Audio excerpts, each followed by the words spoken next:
Reanudamos la sesión y solicito al Pleno de este Consejo autorización para que el doctor Héctor Raúl Solís Gadea haga uso de la voz como candidato a la Rectoría General de la Universidad de Guadalajara para el periodo 2019-2025. Si están ustedes de acuerdo, por favor, manifiéstenlo levantando su voto. Muy bien, aprobado. Solicito entonces que pase a este recinto el doctor Héctor Raúl Solís Gadea y el doctor Carlos Maciel para la lectura de su sinopsis curricular.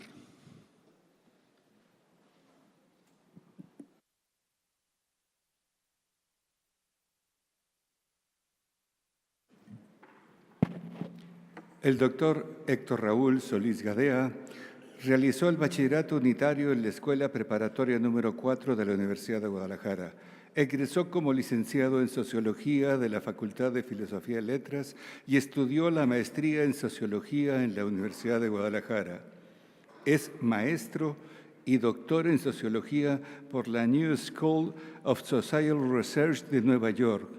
Su tesis, The Struggle for Municipal Anatomy de El Dorado, México, está disponible en la UMIS Dissertation Abstract de Database de Estados Unidos de América. Residente académico en Special Programs for Urban and Regional Studies de Massachusetts Institute. Profesor investigador titular, sea adscrito al Departamento de Sociología del Centro Universitario de Ciencias Sociales y Humanidades. Tiene una antigüedad laboral en la Universidad de Guadalajara de 32 años cumplidos, donde ha impartido cursos en el Centro de Estudios para el Desarrollo de la Comunidad, la licenciatura en Sociología, en la licenciatura de Estudios Políticos y de Gobierno, así como en la licenciatura de Estudios Liberales de Cutonalá. Imparte cursos en la Maestría de Ciencias Sociales en Filosofía y el doctorado en Ciencia Política de la propia universidad.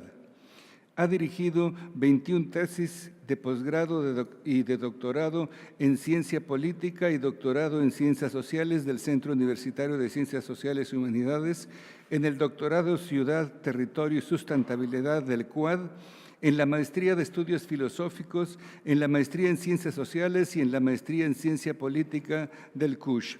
Ha dirigido tesis en las licenciaturas de Sociología y Estudios Políticos y de Gobierno.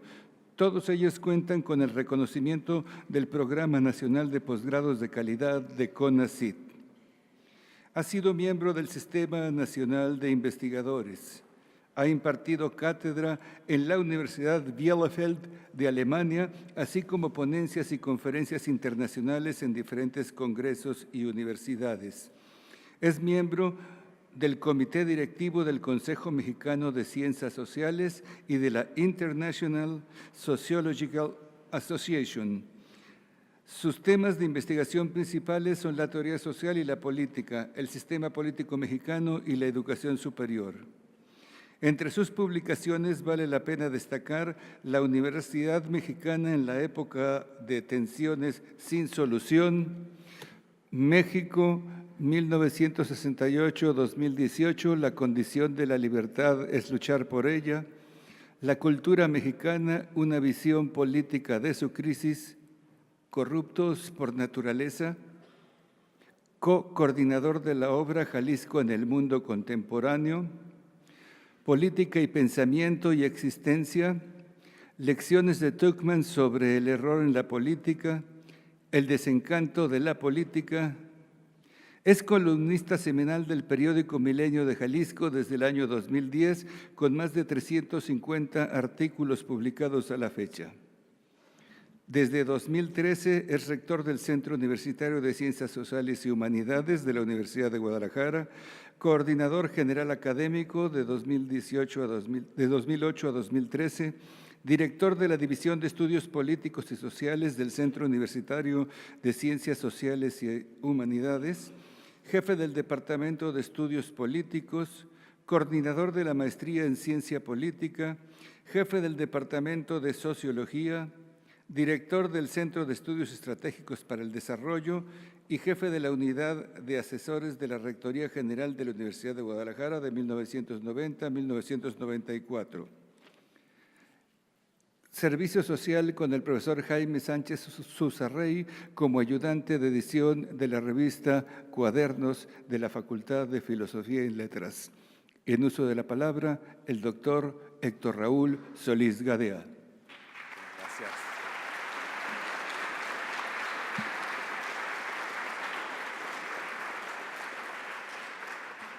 Muchas gracias, muy buenas tardes. Qué alegría estar aquí en este magnífico, impresionante Paraninfo, sede del Consejo General Universitario, con la presencia de todos ustedes, de mi familia, mi esposa, mis hijos, mis amigos, colaboradores, y con la presencia de este honorable presidium, heroico presidium en estos días, y ustedes también muy heroicos. Muchísimas gracias. Yo me siento extraordinariamente honrado por esta oportunidad que me da mi casa de estudios. Como he dicho, la universidad me dio dignidad, me aprendió a quererme a mí mismo, me enseñó a quererme a mí mismo, quiero decir, y pues este momento es para mí muy importante y lo asumo como un acto de gratitud hacia mi institución, hacia mi familia, hacia una serie de profesores que he tenido a lo largo de los años que han hecho de mí lo que soy.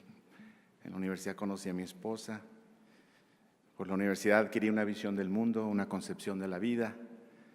Y bueno, pues qué mejor oportunidad que venir esta tarde para plantear lo que yo creo que debe hacer nuestra institución.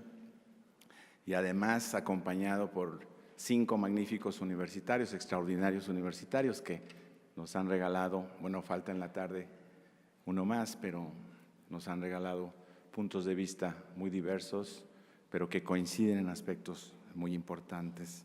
Yo creo que el hecho de que este proceso tenga las características que tiene, que se transmite a través de los medios de comunicación a la sociedad, es muy positivo porque lanzamos el mensaje de que la universidad es un ente complejo que no se puede comprender con fórmulas fáciles y que tampoco se puede reducir a unas cuantas sentencias como a veces ocurre.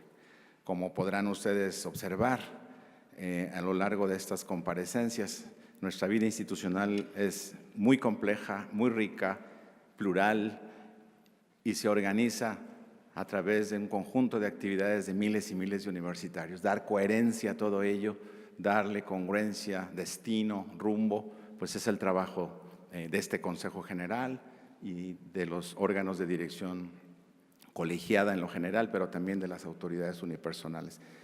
Qué bueno que la sociedad se entere de lo que es la universidad y su grado de complejidad, y también de las aspiraciones, de los anhelos, de los sueños que iluminan el camino de todos nosotros.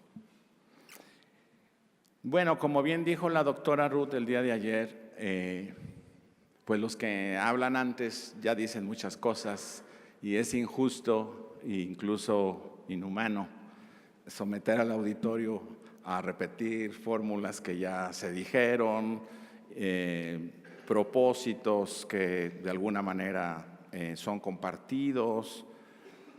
Entonces yo también debo señalar algo parecido. La verdad es que he tenido que reenfocarme un poco después de ver estas aproximaciones que ya hicieron mis compañeros y he preparado un texto para comentarlo también con ustedes. Estimado Rector General, distinguidos miembros del Presidium, honorable Consejo General Universitario, invitados especiales, señoras y señores. Quiero primero expresar mi agradecimiento más sincero a quienes me otorgaron su consentimiento para ser candidato a la Rectoría General. Con ello me han conferido el gran honor de ponerme a las órdenes de la comunidad que me formó y, si así lo disponen ustedes, servirla en el cargo más importante de nuestra universidad. Lo haré, si es el caso, hasta el límite de mis capacidades y poniendo en juego todas mis convicciones. Agradezco también a todos los integrantes de este Consejo General por su presencia en este encuentro. Estoy seguro de que será fructífero, porque si algo caracteriza nuestra comunidad es su disposición a la escucha y al diálogo, al pensamiento crítico y a la que es su condición, la autocrítica. Son cualidades del espíritu universitario, necesarias para ejercer la inteligencia, la imaginación y la creatividad. Y en esta coyuntura delicada de México y del mundo, necesitamos desarrollarlas al máximo. Solo se despliegan plenamente entre personas racionales, iguales y libres, comprometidas con el estudio y la búsqueda de la verdad. En otras palabras, comprometidas con la misión de la universidad. No vengo a persuadir a este Consejo General sobre tal o cual virtud de mi persona. Tampoco pretendo repetir lo que se ha dicho aquí sobre aspectos particulares de las políticas que se deben impulsar. Creo que mis compañeros han mostrado conocimientos muy profundos de nuestra realidad institucional y en términos generales coincido con sus planteamientos. Como Consejo General Universitario debemos tomarlos en cuenta porque será este máximo órgano de gobierno quien tomará las decisiones para construir nuestro futuro. Yo pretendo, en ánimo de contribuir a un proyecto colectivo, considerar algunos aspectos que, en mi opinión, no han sido enfatizados de manera suficiente y que resultan indispensables para que nuestra casa de estudios salga adelante. Mi propósito es convencerlos de que este proceso de elección del nuevo rector o rectora general sea el inicio de un diálogo genuino y una reflexión profunda entre nosotros, por el tiempo que sea necesario para crear una visión compartida que nos permita darle un mejor rumbo a nuestra casa de estudios. Propongo que pongamos el acento en ampliar los consensos en torno a lo que queremos y en torno a los requisitos para lograr eso que queremos, de manera que sean muchos más universitarios los que se vean reconocidos en los propósitos que buscamos los órganos de gobierno y las autoridades unipersonales. La universidad es de cada uno de los miembros de su comunidad y todas y todos la construimos cada día. No es solo de los directivos ni de la burocracia, tampoco de los líderes gremiales únicamente. La universidad es de los estudiantes, los profesores y empleados que día a día se esfuerzan en el aula, en el cubículo, la biblioteca, el laboratorio. También es, cabe recordarlo, de la sociedad y los ciudadanos y de la diversidad de pueblos y comunidades de Jalisco y México. Necesitamos crear una coalición lo más amplia posible de finalidad académica y científica, escolar y pedagógica, social y cultural, que nos permita afirmar la pertinencia de nuestra institución y ponerla a tono con lo que nos exige nuestro tiempo. Solo asumiendo que el bien superior es la universidad y aportando nuestras voluntades para caminar todos en la misma dirección, podremos reforzar nuestra legitimidad institucional hacia adentro y hacia afuera, de manera que fortalezcamos la confianza en nosotros mismos y la confianza por parte de los distintos sectores de la vida social, política y económica en nuestra casa de estudios. Esta es la vía para conseguir más apoyos externos, vigorizar nuestra cohesión interior y darle salida a la creatividad y afanes de libertad cultural a nuestros académicos y estudiantes. Mi propuesta se resume en una fórmula sencilla, pero a la vez de gran calado. Hagamos un nuevo pacto. Pactemos una suerte de contrato moral entre directivos y profesores, funcionarios, investigadores, estudiantes, empleados y dirigentes gremiales de la universidad para que pongamos juntos lo que esté de nuestra parte, de manera que hagamos mejor las cosas. Siempre será mejor hacer converger las voluntades que promover la división y la discordia. Siempre será más útil identificar los incentivos y las razones éticas que impulsen la cooperación entre nosotros. Ese es el camino, en mi opinión, para procurar el bien supremo, es decir, el desempeño exitoso de la universidad. Para ello, debemos poner por delante nuestra buena voluntad, nuestra disposición a ser más democráticos, más respetuosos de la pluralidad interna, más celosos de la aplicación de la ley universitaria y más atentos con todos los integrantes de nuestra comunidad y sobre todo más proclives a asumir que también aquí en nuestra alma mater estamos obligados a reconocer y hacer valer los derechos de los universitarios en el sentido más amplio de la palabra. Este compromiso va por delante, pues solo actuando de concierto, identificados por un propósito común, los universitarios podremos crear el poder de cambiar nuestra circunstancia. Nuestra época nos arroja al desencanto y a la pérdida de la esperanza, pero también posee oportunidades y posibilidades insospechadas que nos documentan el optimismo. Es una constelación de paradojas que nos desconciertan y nos maravillan. Por una parte, se presentan riesgos graves para la vida, la estabilidad social, la libertad y la justicia.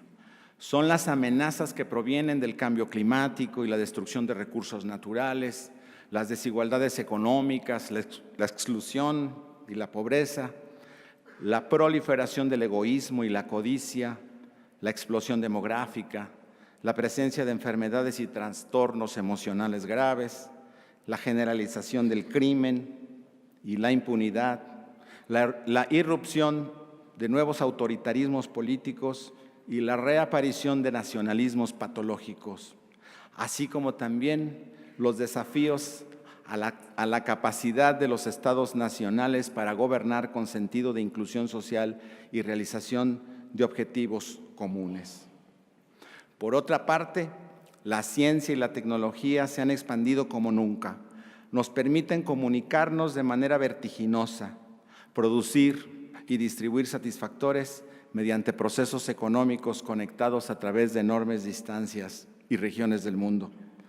Pero también la inteligencia artificial, los algoritmos y la robótica están provocando nuevos riesgos, como la posible pérdida de empleos que ya ocurre, y el abandono de la visión humanista del mundo. En el plano nacional estamos en presencia del fin de un orden histórico y la titubeante búsqueda de un nuevo camino para México. El pasado 1 de julio se hizo presente un mandato para superar las últimas 3 o 4 décadas que nos trajeron mayor desigualdad, pobreza, violencia, falta de crecimiento económico sostenido y a la postre un debilitamiento de las capacidades del Estado para impartir justicia, regular la economía y promover el bienestar de los mexicanos. Hoy nuestro país busca a tientas un nuevo camino para la democracia, el desarrollo nacional y el cumplimiento de las aspiraciones históricas del pueblo mexicano. Tomará tiempo encontrarlo, pero los universitarios tenemos que participar en ello, participar para contribuir a que la nación identifique su destino y para evitar que se extravíe. En caso necesario, para cuidar nuestra autonomía como universidad y hacer valer lo que somos frente al conjunto del país.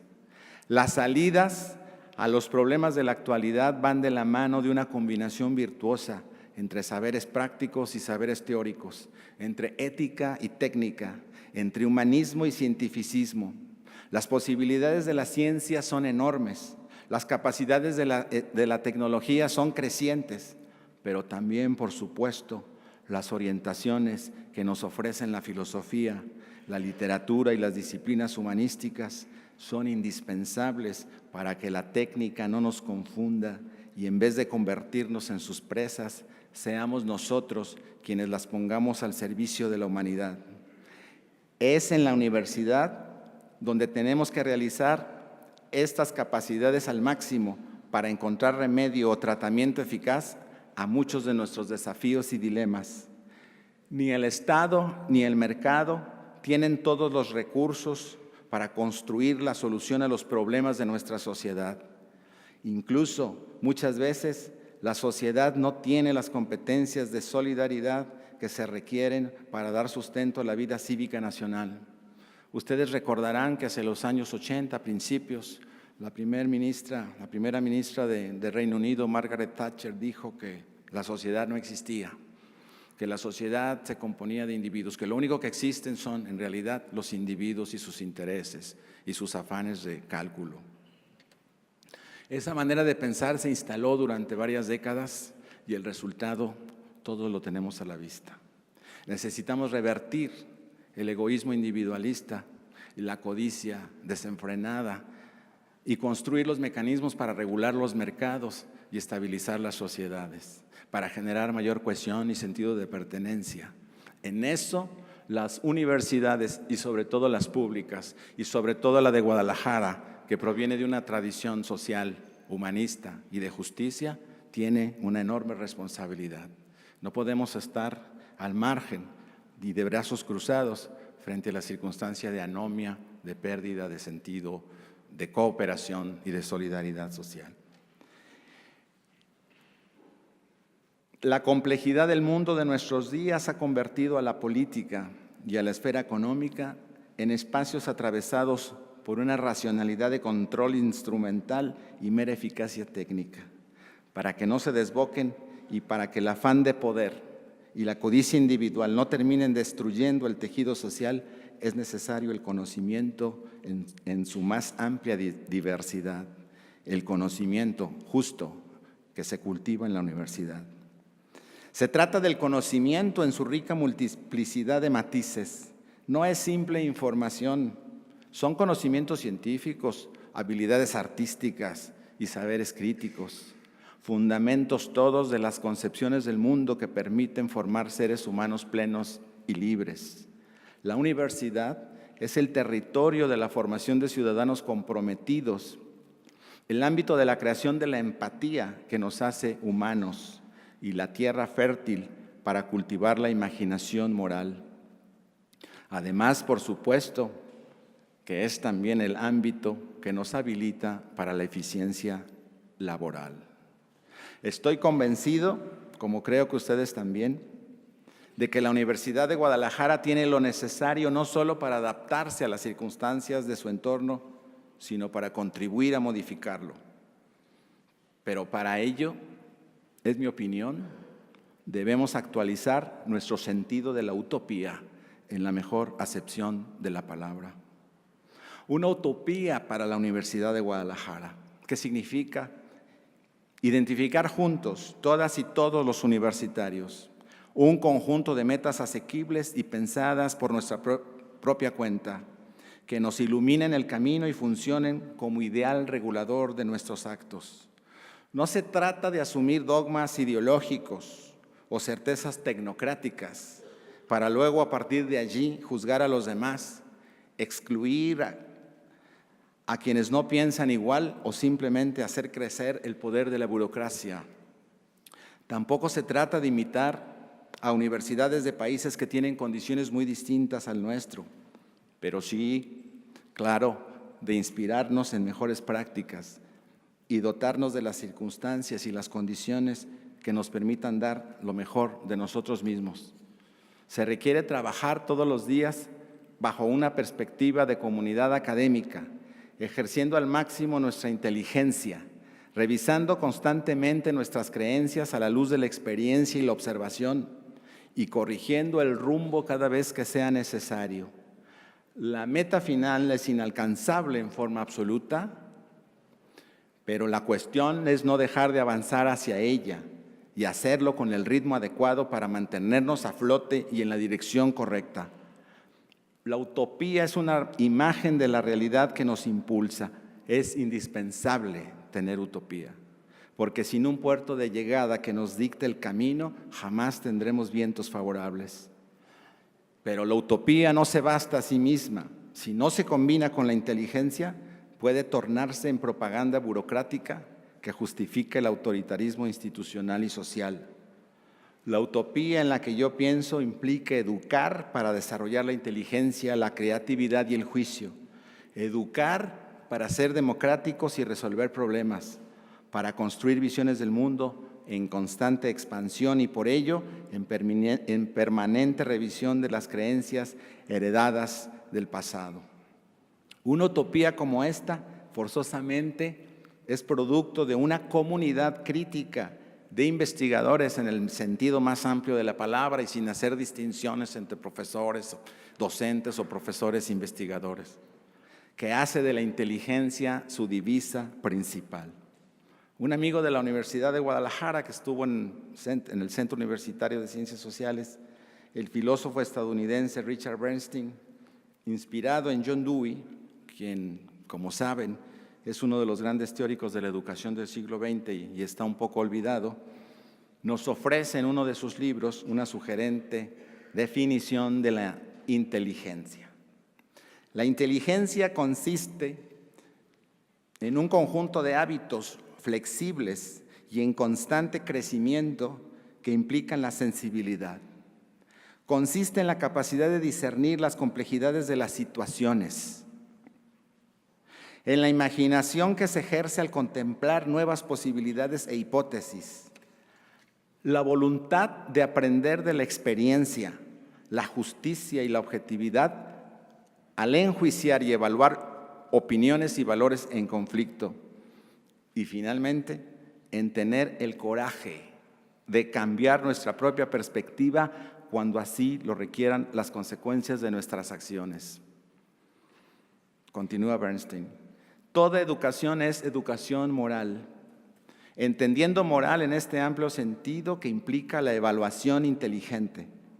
Otra manera de decirlo sería que la función de la educación es la de hacer posible la realización efectiva del espíritu científico en todas las fases de la vida humana. Tal cosa solo se puede alcanzar cuando los criterios o parámetros requeridos por la investigación científica se hacen parte de la vida compartida de una comunidad, la comunidad democrática, dice. En nuestras instituciones formales educativas debemos crear el tipo de comunidad que fomente el desarrollo de esta inteligencia científica. Hasta aquí la cita. Creo yo que la historia reciente de la Universidad de Guadalajara se relaciona con su disposición para pensar de manera razonada utopías posibles. Eso ocurrió aquí en 1989, cuando la comunidad emprendió la reforma académica institucional de la que somos herederos. En las discusiones de la reforma se argumentó que el mundo cambiaba y que la universidad, para sobrevivir con éxito, tenía que adaptar sus estructuras internas y modificar muchos aspectos de su modelo académico y de organización.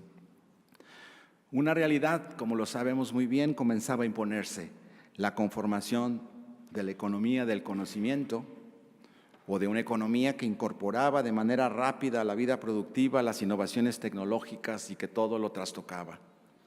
Como era natural en la Universidad de Guadalajara, pensábamos que ese mundo tenía reservada para las instituciones educativas superiores un papel estelar y que nuestra casa de estudios debía incorporarse a esta dinámica de cambio que percibíamos como muy positiva. Se estructuró un documento que se llamaba Bases para la discusión de la reforma académica e institucional en la Universidad de Guadalajara y que fue el principio o la plataforma de análisis y pensamiento para informar y orientar las discusiones que se promovieron en los foros para la discusión de la reforma a lo largo y ancho de las facultades, institutos, áreas y departamentos de la universidad. Y en ese documento se hacía un recuento, quizá al paso del tiempo, demasiado optimista, quizá un poco cándido en el sentido de que teníamos una apreciación de la globalización como la emergencia de un campo neutral que no estuviese organizado con reglas asimétricas y que permitiese la participación de todos los actores del mundo, económicos, sociales, en las mismas condiciones. La globalización ha sido un territorio no necesariamente neutral, ha sido un campo asimétrico y no todos los países tienen las mismas condiciones para adaptarse a ella. Los resultados incluso están a la vista en países centrales, como en el caso de los Estados Unidos o Reino Unido, que viven en su interior movilizaciones sociales y políticas que reclaman la salida, por ejemplo, en el caso de Reino Unido, de la Unión Europea, o en el caso de los Estados Unidos, un también retorno del proteccionismo y una renuncia al multilateralismo y la liberalización comercial. En nuestro caso, pues es evidente. Y nosotros hicimos una lectura de la globalización y nos propusimos que la Universidad de Guadalajara participara, asumiera los compromisos que de ellos se derivaban para contribuir a lo que en aquella época se llamaba la modernización. El rectorado de aquella época lo dejó claro en su toma de posesión, diciendo que el gobierno federal convocaba a las universidades públicas a modernizarse. Y se hacía una reflexión en el sentido, bueno, ¿a qué modernidad se nos convoca? Necesitamos revisar críticamente, juzgar críticamente qué tipo de modernidad. En fin, para esto, la Universidad de Guadalajara tenía que reconocer una serie de fallas que fue acumulando en su pasado reciente y que le impedían tomar parte en la construcción de la nueva sociedad que estaba surgiendo. La universidad se nos presentaba como una institución concentrada excesivamente en Guadalajara, con una planta docente insuficientemente profesionalizada porque veníamos de un proceso acelerado de masificación para atender la demanda. Se nos presentaba como una instancia con rigideces administrativas y con desequilibrios en sus funciones sustantivas, porque además existían rezagos severos en materia de investigación, sobre todo en materia de vinculación. La reforma, por eso, procuró flexibilizar los procesos educativos mediante una revisión constante de los planes de estudios y la diversificación continua de la oferta educativa, para atender con calidad la demanda de servicios educativos en todo el Estado y evitar la masificación. Se propuso la apertura de centros universitarios en las regiones más importantes de Jalisco y la creación de centros temáticos en Guadalajara y su zona metropolitana. Y esto es muy importante y lo quiero recordar, con relativa autonomía y guardando también ciertas proporciones de tamaño demográfico. El sistema de créditos era otro factor que pensábamos que procuraría la flexibilidad. La flexibilización era la palabra clave. Era un concepto que se heredó, se asumió del lenguaje empresarial y se incorporó a la reflexión sobre la universidad. Entendíamos que el sistema de créditos era el dispositivo para procurar la flexibilidad y para integrar mejor las funciones sustantivas, porque además el sistema de créditos propiciaría la colaboración de estudiantes de diversas carreras en torno a determinadas unidades de aprendizaje. La idea, además, era investigar enseñando y educar considerando los hallazgos de las pesquisas científicas de los profesores. El sueño era que el profesor investiga, pero hace partícipes a sus alumnos de las investigaciones y en las aulas también hace una especie de feedback o retroalimentación entre los resultados de sus investigaciones y lo que le transmite a las y los estudiantes. El dispositivo para hacerlo era crear una unidad funcional básica, el departamento, el cual habría de integrar en su seno todas las funciones sustantivas. También se reconoció la importancia de la vinculación con el sector productivo de Jalisco, de allí que, por ejemplo, se propusiera y se promoviera la fundación de un centro de incubación tecnológica que dirigía el doctor Juan Villalbazo. Por otro lado, se asumió la necesidad de procurar fuentes alternativas de financiamiento, revertir las tendencias a la sobrepolitización y la sobreideologización de la vida universitaria, así como dejar atrás la alumnocracia y evitar que los procesos administrativos se sobrepusieran a la lógica académica. Se reconoció que la universidad no podía abandonarse a la lógica del poder, porque eso contradecía y nulificaba la lógica del conocimiento. Tanto la lógica del poder al exterior como al interior. De allí que se impulsaran cambios en el modo de gestionar las decisiones y en el reclutamiento de los directivos y profesores. Prácticamente por primera vez se establecieron estructuras jurídicas para regular con criterios de racionalidad académica la contratación, la permanencia y la promoción del personal académico. A la par, la universidad invirtió muchos recursos en la formación doctoral de muchos profesores. En última instancia, la decisión que tomó la comunidad universitaria fue construir una universidad de nuevo tipo para estar a tono con los cambios de la economía y la sociedad nacional y global, y también para darle nuestra impronta particular a lo que yo comentaba, las políticas de educación superior que se aplicaban desde el gobierno federal. No se puede negar que en la concepción de la universidad estaba el propósito de contribuir a que México superara la crisis económica e incursionara en una nueva etapa de desarrollo económico y social. Todo esto que he descrito, a grandes rasgos, fue el credo de nuestra institución durante los últimos 30 años. Hoy el tiempo ha cambiado y tenemos que medir críticamente lo que hemos hecho, contrastándolo para lograr esas aspiraciones.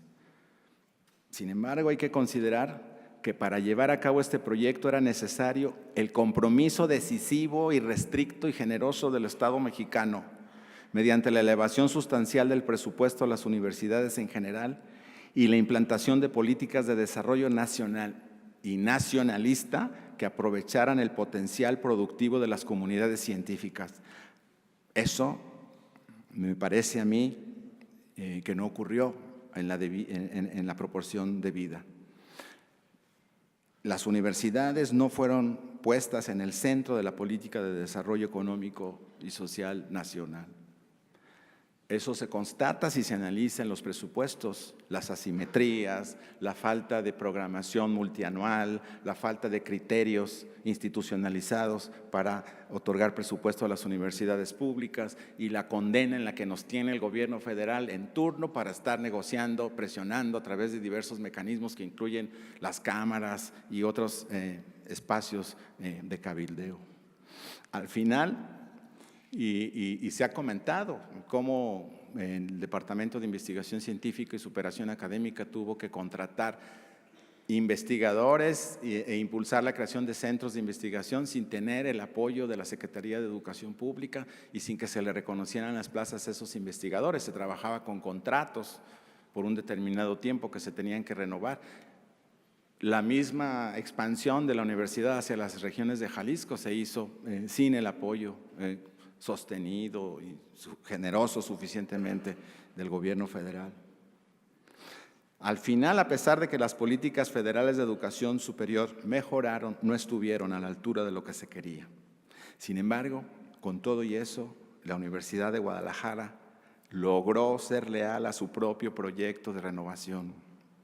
Algún día se escribirá esta historia como la historia de la búsqueda de una utopía inteligente que funcionó como ideal regulador de nuestros actos y rindió frutos y conformó a lo largo de los últimos 30 años, a pesar de sus insuficiencias, la plataforma institucional, humana, cognitiva, pedagógica, cultural, administrativa y de infraestructura material que hoy tenemos, de la que nos sentimos muy orgullosos y que es la base indispensable para continuar nuestro camino en el siglo XXI.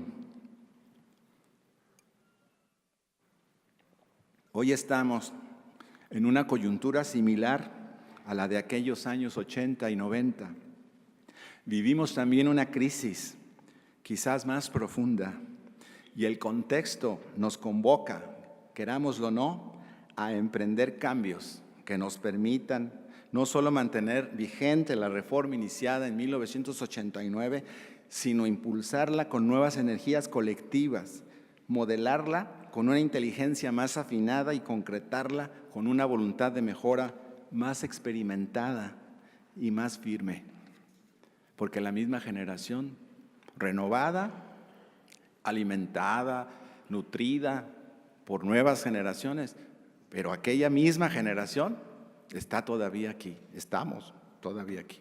En la base de ello, insisto, tiene que estar lo que dije al principio, un pacto entre todos los universitarios, un compromiso con las virtudes que nos convierten en tales, en universitarios, la tolerancia y la aceptación de las diferencias, el respeto a la legalidad, el cumplimiento a los compromisos, la disposición de cambiar el punto de vista propio cuando se escuchan argumentos que nos obliguen a ello, y también el coraje para ofrecer un desacuerdo razonable cuando sea el caso.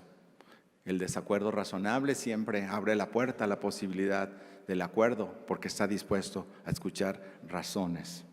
Una utopía inteligente significa que la Universidad de Guadalajara no solo es imprescindible, sino más relevante que nunca.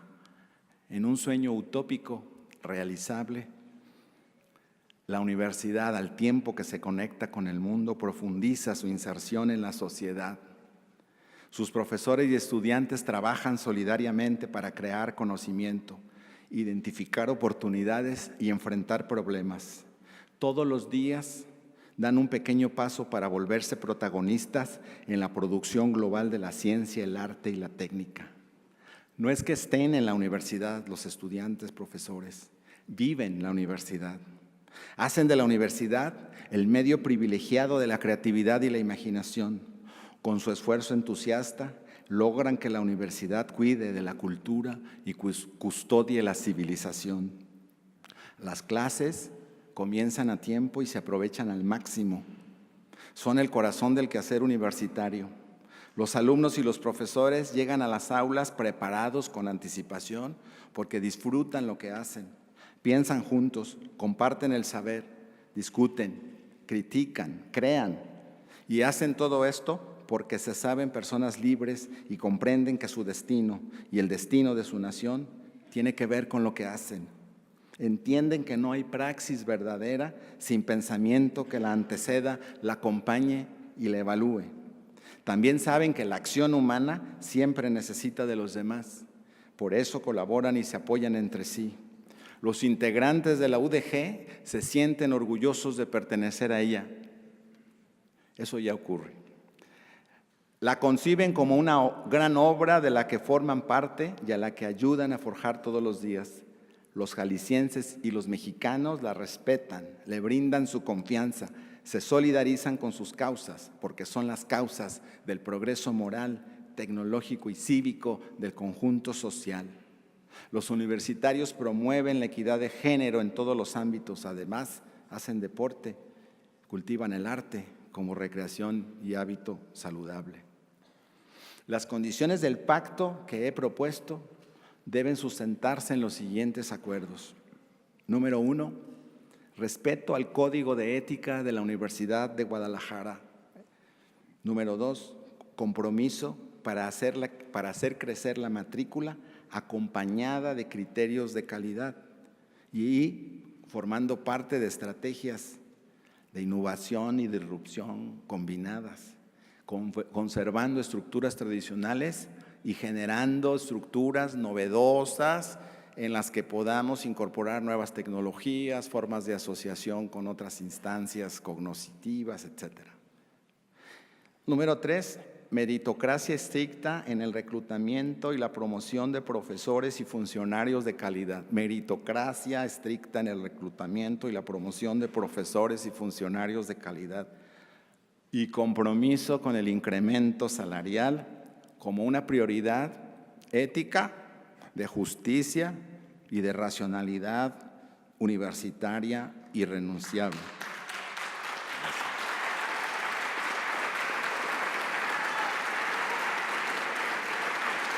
Gracias.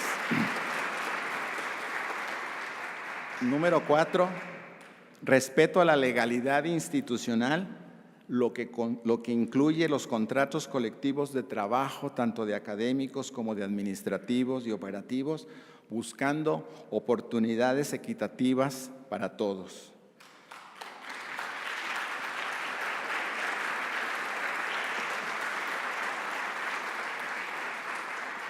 Gracias. Número 5, modernización normativa y procesos administrativos al servicio de la vida académica y orientados a expandir las oportunidades de los estudiantes y los académicos.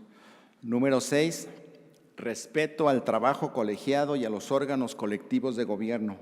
Número 7, racionalidad en la toma de decisiones y priorización del gasto en las 3 funciones sustantivas: docencia, investigación y vinculación y extensión de la cultura. Número 8, incrementar el ritmo de la circulación de las élites directivas en la universidad. Número 9, fortalecer la cohesión y la identidad de los universitarios. Número 10, austeridad, transparencia, rendición de cuentas y combate al patrimonialismo burocrático. Número 11, promoción de la salud física y mental, así como el bienestar de todos los universitarios. Y finalmente, pero no menos importante, el número 12, construcción de infraestructuras físicas dignas y equipamientos de calidad para el trabajo de todos los universitarios. Sugiero entonces que a partir de estos acuerdos nos propongamos que nuestra casa de estudios adquiera progresiva y paulatinamente los siguientes atributos. Primero, universidad diseñada para innovar estructuralmente, es decir, diseñada de forma tal que pueda modificar sus áreas, esquemas y mecanismos de trabajo en forma constante. Es algo que hay que imaginar, como todo lo que he dicho, colectivamente, pero me imagino que la universidad tiene presencia en todo el estado, donde imparte prácticamente servicios educativos de bachillerato y además a través de los centros universitarios, a través del sistema de universidad virtual. Me imagino la posibilidad de reorganizar las estructuras como lo hizo la Arizona State University, que transformó estructuras tradicionales, las agrupó de distintas maneras, de forma tal que se orientaron al estudio específico de determinados problemas.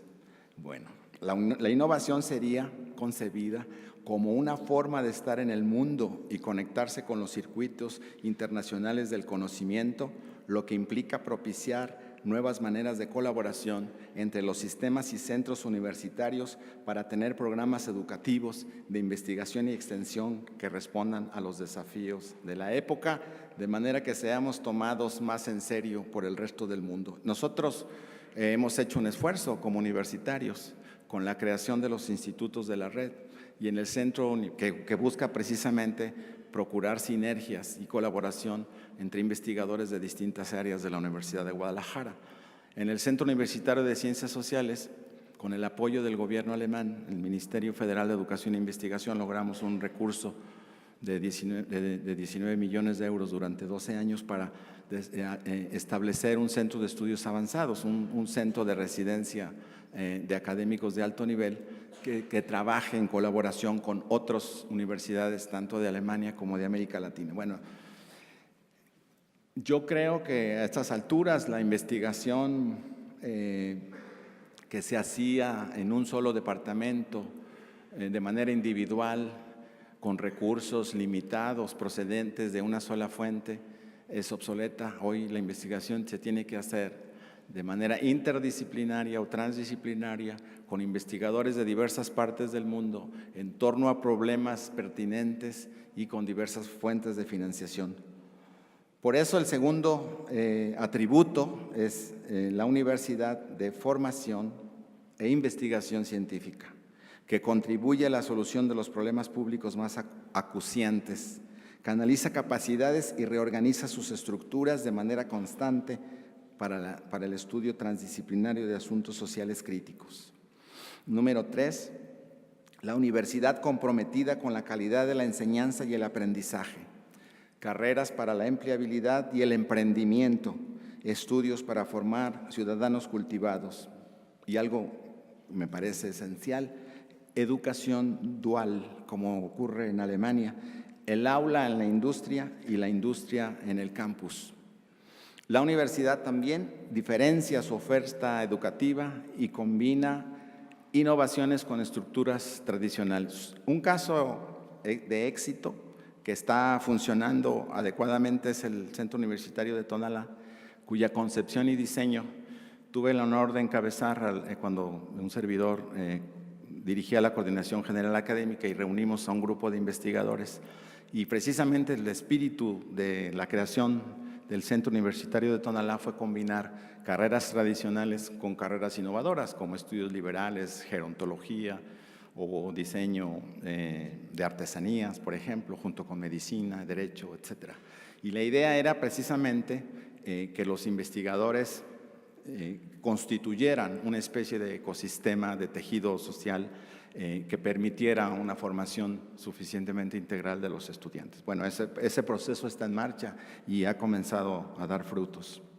Número 4, universidad solidaria con las causas sociales, la interculturalidad, la horizontalidad, la tolerancia y la diversidad. Promueve la innovación social entendida como intervención proactiva en las comunidades para mejorar sus condiciones de vida. Número 5, universidad vinculada con la empresa.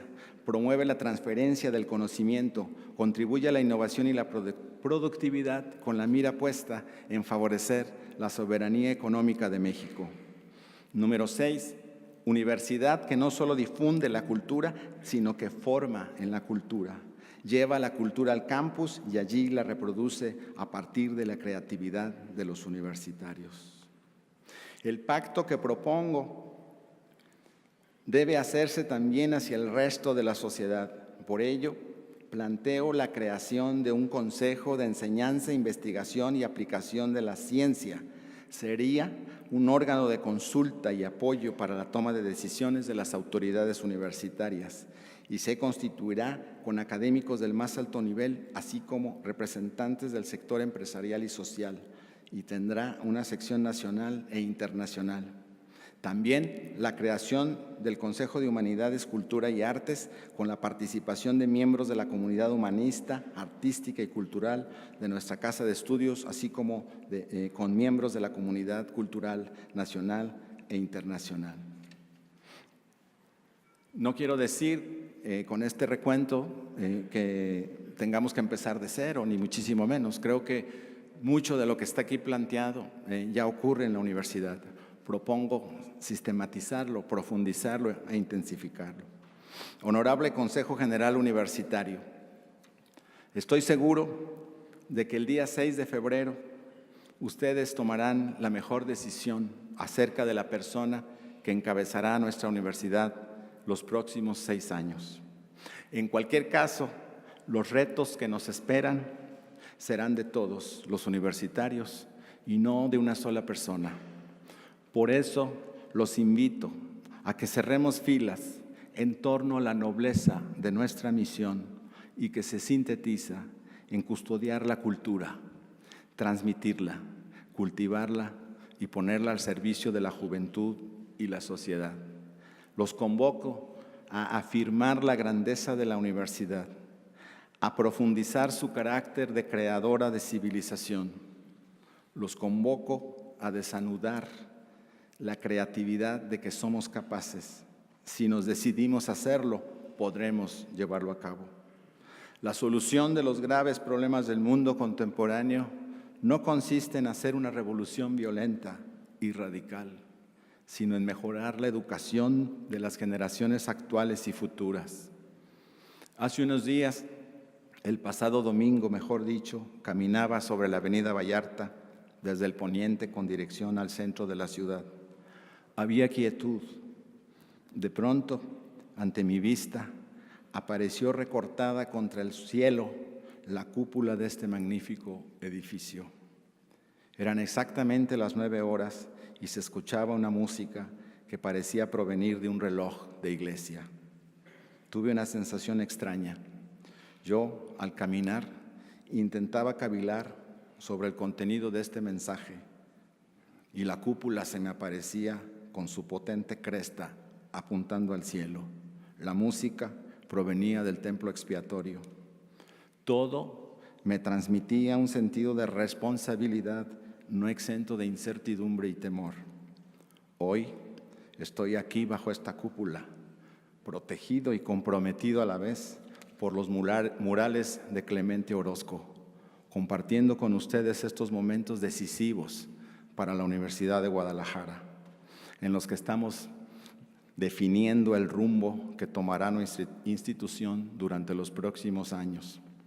Recuerdo que al mirar la cúpula y su cresta, pensé en la trascendencia a la que de manera irrenunciable, con nosotros o a pesar de nosotros, está llamada a buscar la Universidad de Guadalajara. Hoy miro esta cúpula por dentro y constato que su significado sigue vigente. Es la anunciación que nos hace Clemente Orozco de que la educación es la mejor arma para combatir la ignorancia y la pobreza. Estos murales son nuestro legado y nuestro compromiso. Confío en que sabremos honrarlos una vez más para seguir construyendo la grandeza de la Universidad de Guadalajara y asumir la responsabilidad que nuestra generación carga sobre sus hombros. El camino para lograrlo es sencillo, pero difícil a la vez. Está expresado en nuestro lema, porque pensar es un acto subversivo y libertario, y trabajar dignifica nuestra presencia en la tierra. Muchas gracias.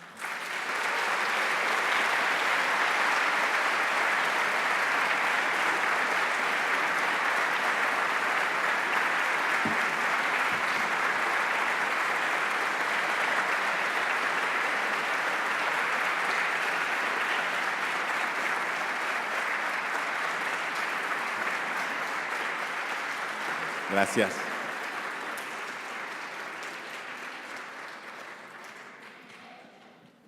Abrimos el espacio. A ver, mantengan la mano porque ustedes son más rápidos para levantar la mano que yo para anotar. Así que los Jesús Palafox, Jesús, el otro Jesús Becerra. ¿Dónde está? Ok. Doctor Benjamín Becerra.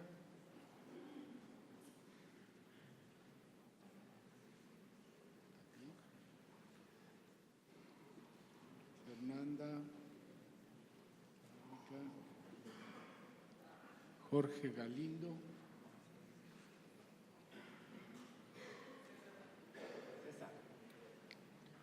José Guadalupe Rosas, no, José Luis Santana.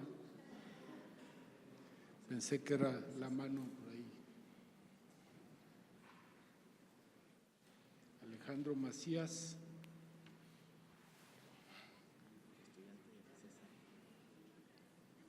César. ¿Quién más? Jorge Telles.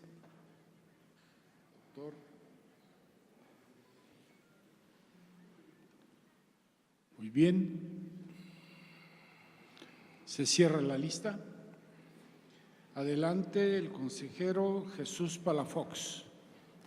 Doctor Héctor Raúl, lo felicito por Gracias. ese planteamiento tan emotivo, tan conceptual y tan lleno de inteligencia, de razón, de dialéctica y una frase que me gustó mucho: desacuerdos racionales, con razón.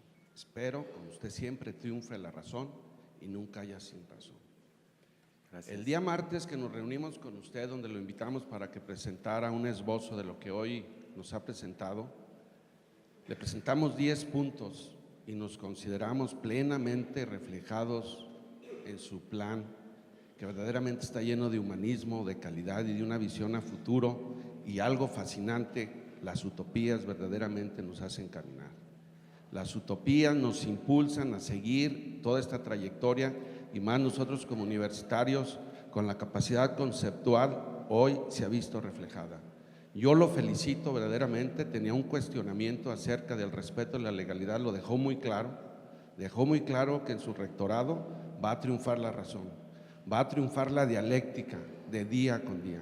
es un discurso verdaderamente que hace la diferencia. Es un discurso del plan de trabajo que verdaderamente necesita el país. Espero, si llega a la rectoría, lo realice y verdaderamente, le repito, estoy agradecido por todos los puntos de vista que el gremio de los académicos a los cuales yo represento incluyó en su plan de trabajo. Lo felicito otra vez y enhorabuena. Solamente quisiera hacer una pequeña pregunta. Creo que es tiempo también de avanzar en la normatividad reglamentaria de la Universidad de Guadalajara, reglamentaria, no de la ley orgánica, reglamentaria en el sentido del EPA y del RIPA, que creo que ya es necesario hacer un replanteamiento para hacer justicia al trabajo de todos los compañeros académicos, porque todo mundo tiene ya acumulado cualitativos y cuantitativos y que por una falta de interpretación, de reglamentación, no se ha dado esa promoción académica que tanto urge y tanto demanda los compañeros. Enhorabuena y muchas gracias. Felicidades. Muchas gracias.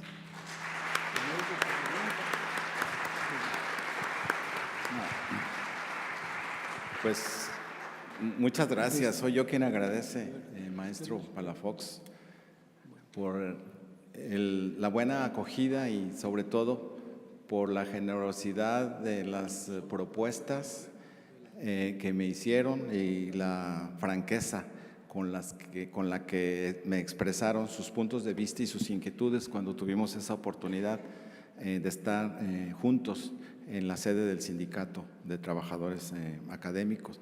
Porque yo, en realidad, lo que hice fue recoger sus inquietudes y tratar de ser empático y reflexivo con ellas. Entonces, pues yo soy quien agradezco.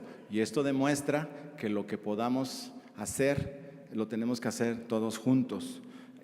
No es el esfuerzo de ninguna persona aislada lo que puede procurar la mejora de la vida institucional, sino justamente la actuación de concierto entre todos es lo que procurará que podamos construir el poder que necesitamos para cambiar nuestra circunstancia. Creo que en última instancia, bueno, sí, y el respeto a la legalidad. A mí también, bueno, eso fue un comentario que me hicieron los miembros del comité ejecutivo, su preocupación porque se respeten íntegramente las cláusulas del contrato colectivo de trabajo. Naturalmente que no podemos estar en contra de eso, sino todo lo contrario, a favorecerlo, apoyarlo. La ley es el instrumento para la convivencia civilizada y pacífica y para hacer prevalecer la justicia. Las personas aceptan un orden de cosas, un sistema de cooperación cuando se considera que eso es justo. De otra manera, por más reglas o por más directrices administrativas que promovamos, no podremos jamás procurar la motivación y la participación. Necesitamos fortalecer la legitimidad al interior de las autoridades universitarias en todas sus dimensiones y aspectos, para que precisamente los universitarios participen de una manera más entregada y solidaria con las tareas de la institución. Tenemos una coincidencia prácticamente absoluta en torno a las inquietudes del comité ejecutivo del sindicato, que yo sé que representa precisamente al grueso de profesores. Pude apreciar con absoluta convicción, lo digo, la sinceridad de las palabras del secretario general del sindicato cuando me decía: necesitamos que hacer que impere la razón. Ese concepto de que impere la razón es un concepto del maestro, y porque lo razonable es lo justo, hay una convergencia entre razón y justicia, y necesitamos hacer eso por nuestros académicos que han esperado tiempo en que para ver realizadas sus aspiraciones.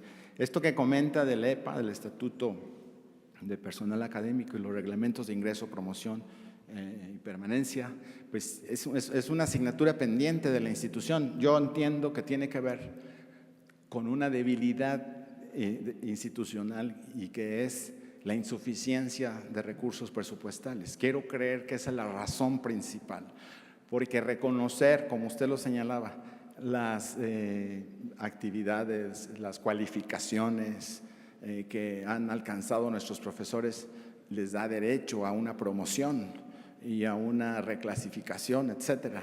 Y eso cuesta mucho dinero.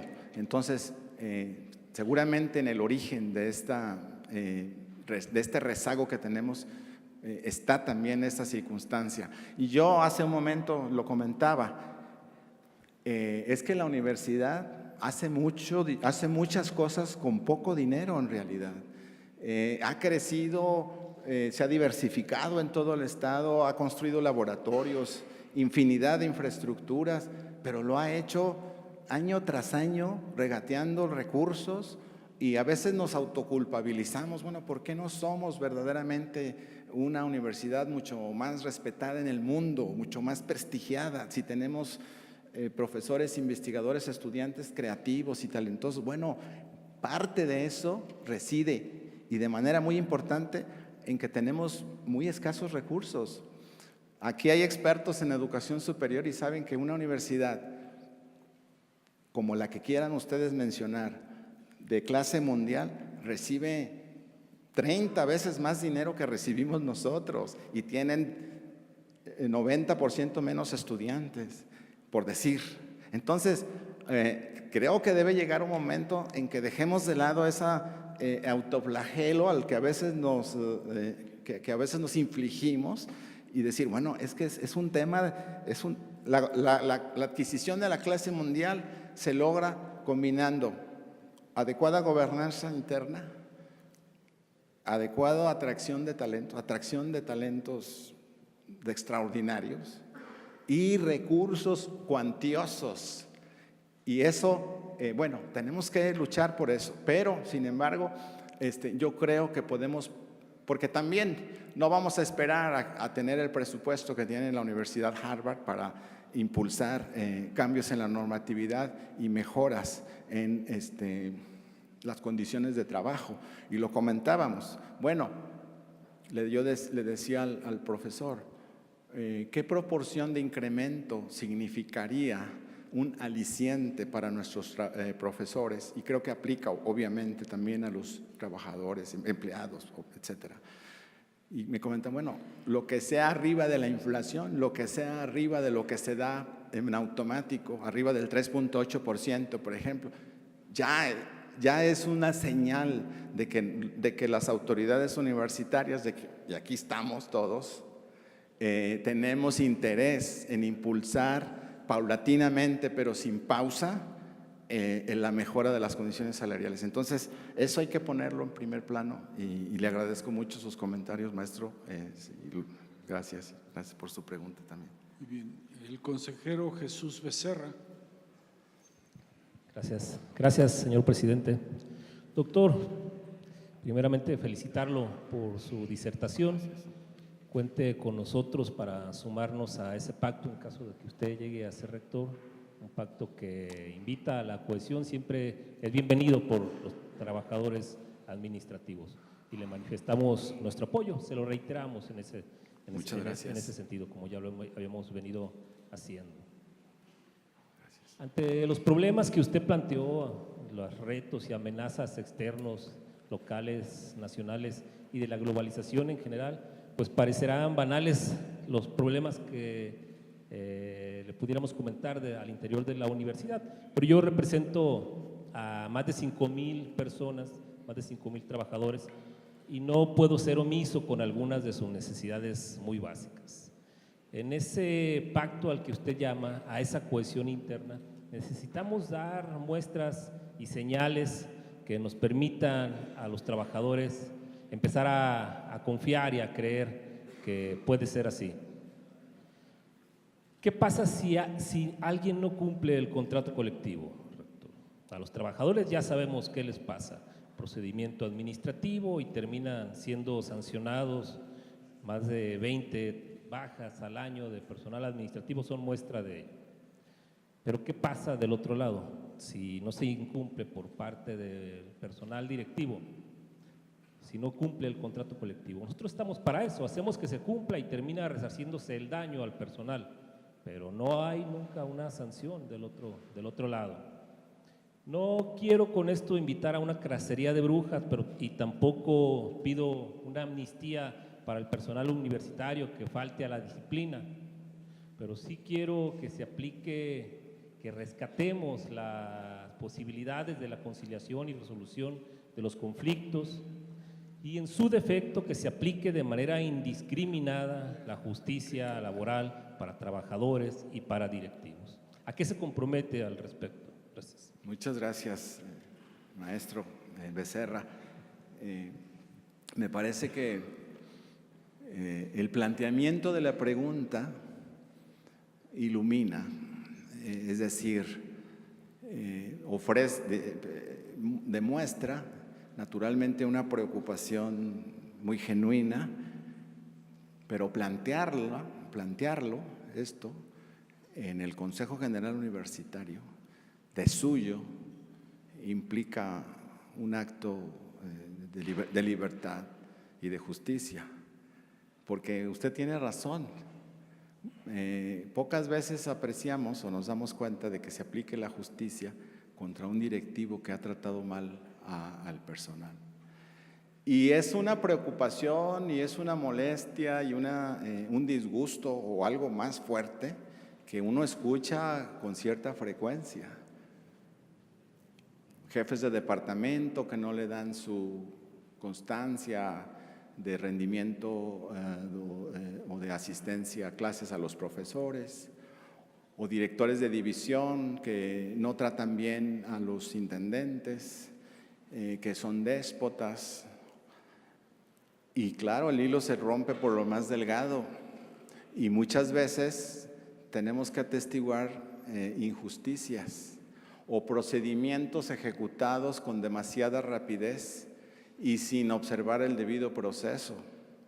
Habría que revisar qué está pasando allí y, por supuesto, la rendición de cuentas, la transparencia y el apego a la legalidad no son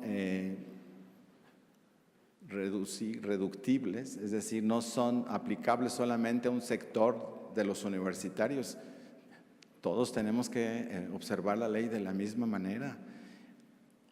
Es que, y lo comentábamos también, porque tuve también el privilegio de visitar al Comité Ejecutivo del Sindicato de Trabajadores Administrativos. El fracaso de la reforma educativa del gobierno federal anterior radicó en que no previó mecanismos para propiciar la elevación de las capacidades y competencias de los maestros para incorporarse a un proceso de mejora. Y yo les comentaba, bueno, es que todos vamos en el mismo barco. Nosotros no podemos aspirar a tener secciones de primera y de segunda entre nuestros trabajadores, empleados, profesores. Todos tenemos que recibir el apoyo y estar en condiciones de elevar nuestra competitividad, nuestra capacidad de trabajo. Este es un tema muy complejo, porque el asunto es que no solamente uno goza derechos, porque están establecidos en la Constitución, sino que se tienen que crear las condiciones para el goce de los derechos. Entonces, pues los trabajadores que tengan problemas de eficacia, por usar un término que tiene ya implicaciones filosóficas y teóricas de diversa naturaleza, bueno, hay que generar las condiciones para que todos podamos hacer un mejor trabajo, un mejor desempeño. Todos tenemos que crecer en la universidad. Esa es una aspiración que debemos de asumir. Entonces, sí, yo diría, aunque me extendí más de lo que me preguntó el maestro Jesús Becerra, que por supuesto debe de haber debido proceso, posibilidades de defensa y también cuando ocurran abuso de autoridad por funcionarios sobre sus subordinados, pues que se les aplique la ley, ¿no? Entonces, yo coincido plenamente, sí tenemos que propiciar un mejor clima laboral, un mejor clima organizacional en la Universidad de Guadalajara, para que todos, yo por eso insisto en mi documento, en la necesidad de la cohesión y en que todos empujemos en la misma dirección el barco, ¿no? Entonces, yo suscribo plenamente la preocupación y por supuesto en caso de que yo fuera electo por este órgano colegiado, pues me comprometo a volver realidad esto que estamos diciendo. Gracias. Gracias.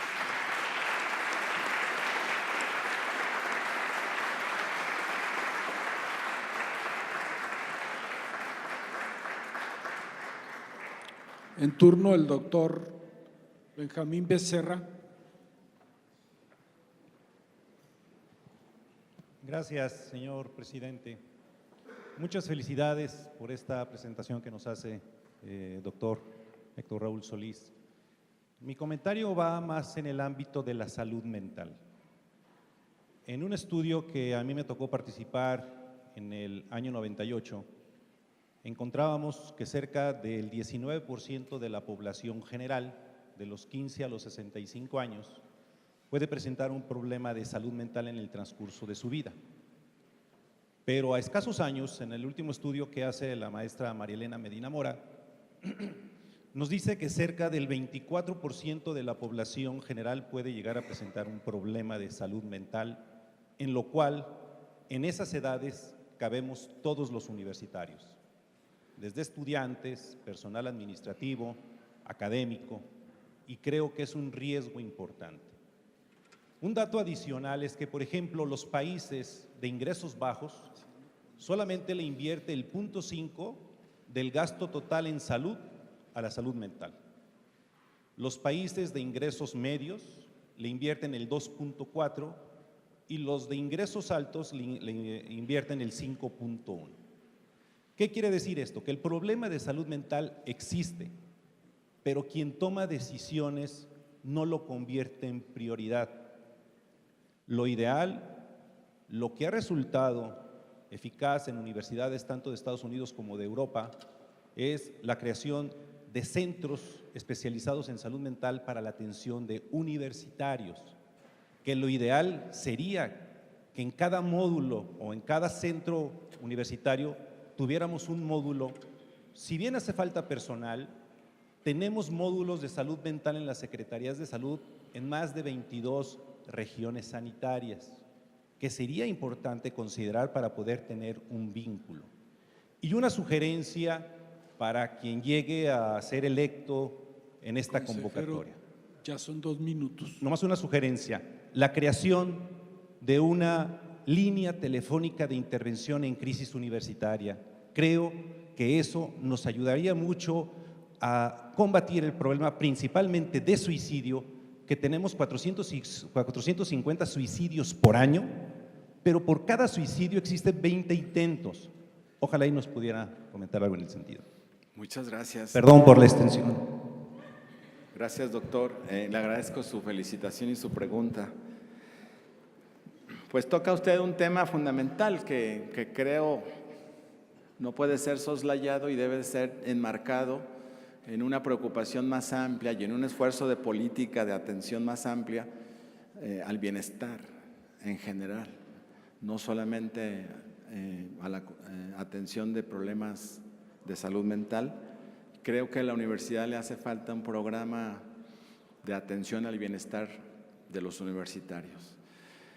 Creo que, por supuesto, la universidad debería de establecer centros especializados en la atención a la salud mental.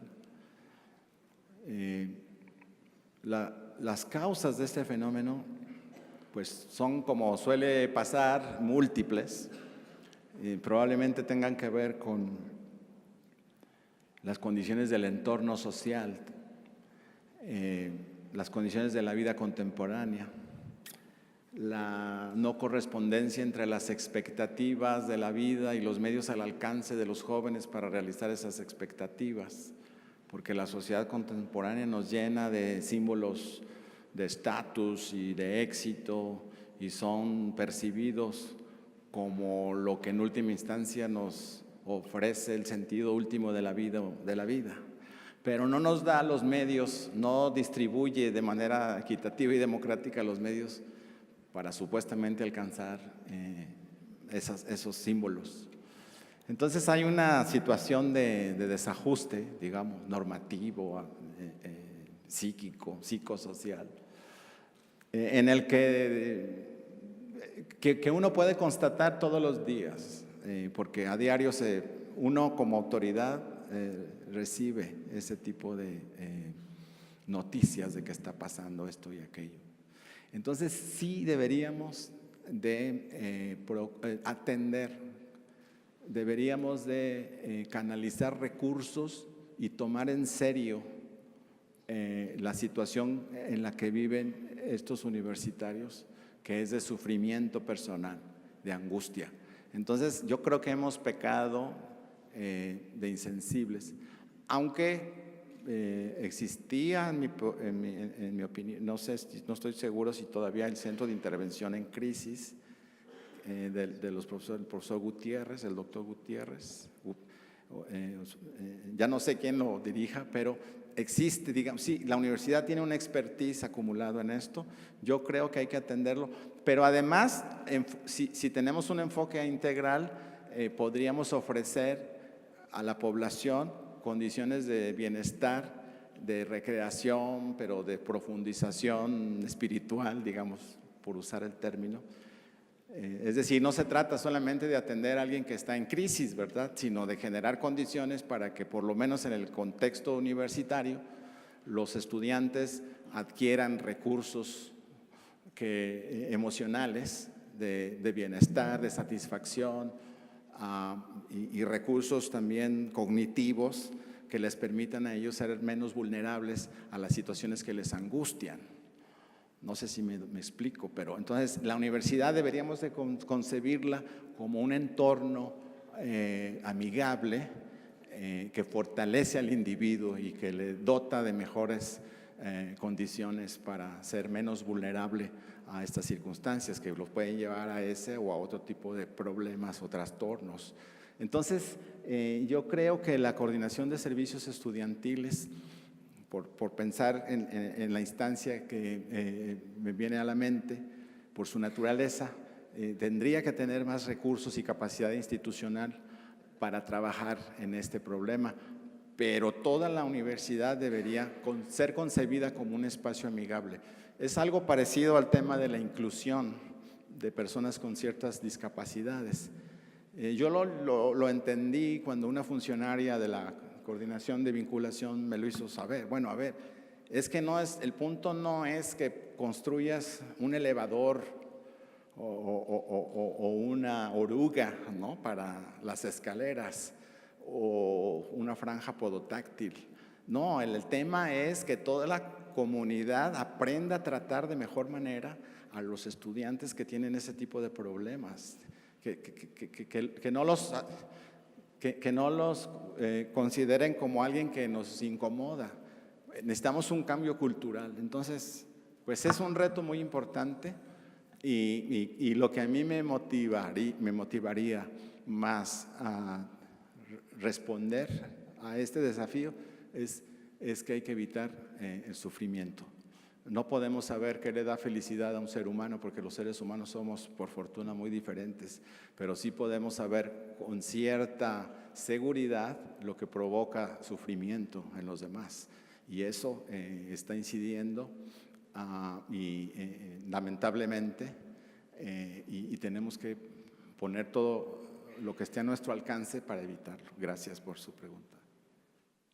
En turno.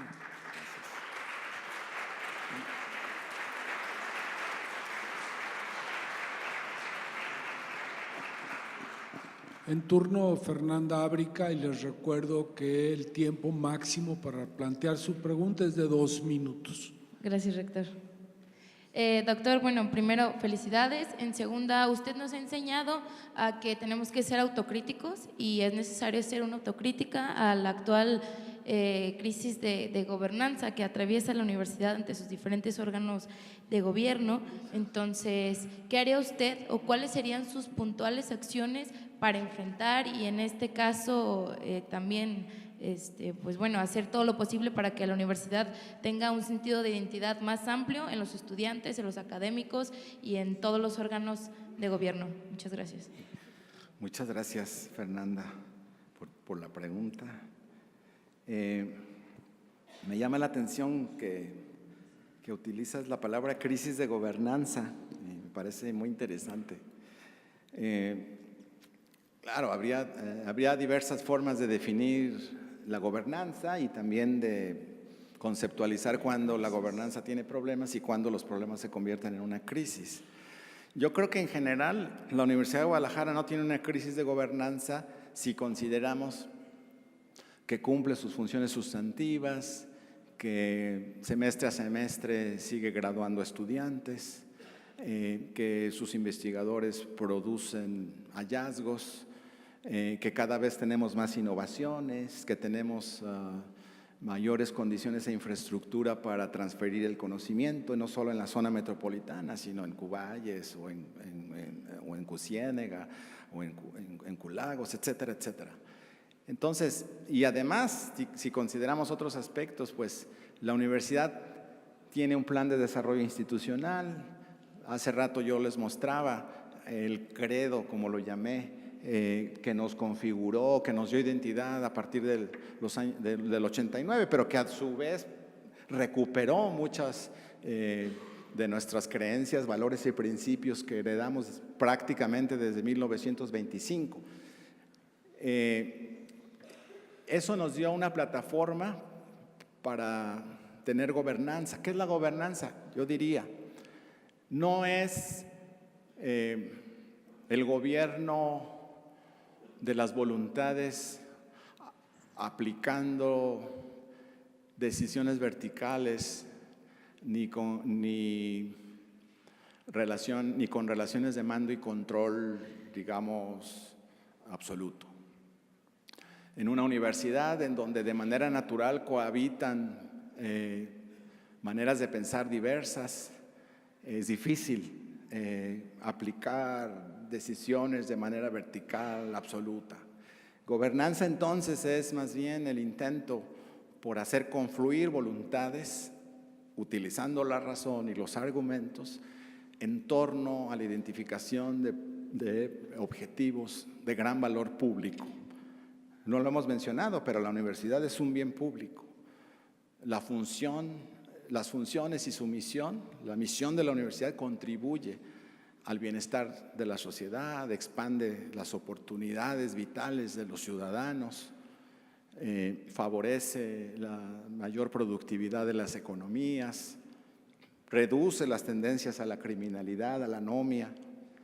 La universidad es un enorme bien público. Es impensable la estabilidad, la cohesión de la sociedad sin el papel de la universidad. Entonces, y contribuye a su vez a la gobernanza de la sociedad. Es algo que yo no expuse, pero que lo he estado, de hecho lo he pensado. Por ahí tengo un trabajo en que se habla de eso, que una vez que nos convocó el doctor Carlos Iván a participar en algunos eventos. La universidad, ¿por qué contribuye a la gobernanza pública? Porque aporta elementos que el gobierno no tiene ni la sociedad necesariamente. Aporta conocimiento, aporta competencias, capacidades, disposición para el diálogo. Todo eso es la universidad. Bueno, internamente, entonces uno podría decir, bueno, en términos generales, pues estamos bien porque más o menos sabemos a dónde vamos, no tenemos conflictos estructurales profundos, tenemos ciertamente insatisfacciones en algunos sectores universitarios y podríamos ir revisándolos, como es normal que ocurra en organizaciones complejas. Y yo dije en la rueda de prensa, la universidad es una mega estructura, es una colección de estructuras, de instancias, cada una muchas veces con maneras de pensar y actuar distintas. Bueno, a pesar de todo, le damos coherencia, a pesar de que hay insatisfacciones. No son insatisfacciones tan graves ni tan profundas como para dividir al conjunto de universitarios, de ninguna manera. La universidad tiene una gran cohesión y ha sabido, por una especie de sabiduría interna del sistema, por usar un término abstracto, conservar un nivel de cohesión que le permite funcionar, yo diría, en la escala nacional, pues como una de las universidades de México más estables y que funcionan mejor, ¿no? y que se desempeñan mejor. Tenemos que aprender a hacer distinciones finas y aún a pesar de considerar que en un plano general y abstracto hacemos bien las cosas, mirada a la realidad con un enfoque más microscópico nos presenta ciertamente inquietudes, desazones, insatisfacciones. Y es esa conciencia de insatisfacción la que nos va a permitir salir adelante. Entonces yo, digamos, sin estar en desacuerdo absoluto con tu tesis de la crisis de gobernanza, diría que necesitamos mejorar la gobernanza, o sea, coordinar mejor nuestras voluntades, identificando objetivos comunes de cuya consecución todos nos sintamos parte, desde el rector general hasta el más humilde de los empleados universitarios operativos. Todos debemos en nuestra escala aportar algo al rumbo de la institución. Y allí va ligada la identidad justamente. La identidad implica el sentirnos parte y el sabernos que nuestro trabajo cotidiano, por pequeño que sea, contribuye a algo más grande. Es un tema de maduración no solo en la Universidad de Guadalajara, sino en el país. A los mexicanos nos falta, en realidad, ciertamente, más identidad o un compromiso más definido con nuestras aspiraciones como nación. El problema que ha señalado tiene tanta complejidad que involucra prácticamente todos los aspectos que se puedan comentar sobre la universidad. Implica la reforma a la legalidad interna, a la normatividad institucional. Implica tener manuales de organización y de prácticas en cada uno de los departamentos. Que cada quien sepa lo que tiene que hacer y que cada quien tenga incentivos suficientes para cooperar con los demás. Todo eso va involucrado y es cierto, tenemos el sistema de créditos, por ejemplo, nos provoca problemas de gobernanza. A veces yo pienso que tenemos demasiada flexibilidad. A veces el sistema de créditos, sobre todo, no necesariamente en las carreras como medicina, donde hay un núcleo que organiza la identidad profesional del médico, por ejemplo, pero en otras áreas que se prestan a una mayor diversidad de aproximaciones y enfoques, pues los alumnos terminan diseñando con demasiada libertad sus currícula y a la hora final, pues resulta que no tomaron cursos fundamentales, que son parte de su identidad profesional.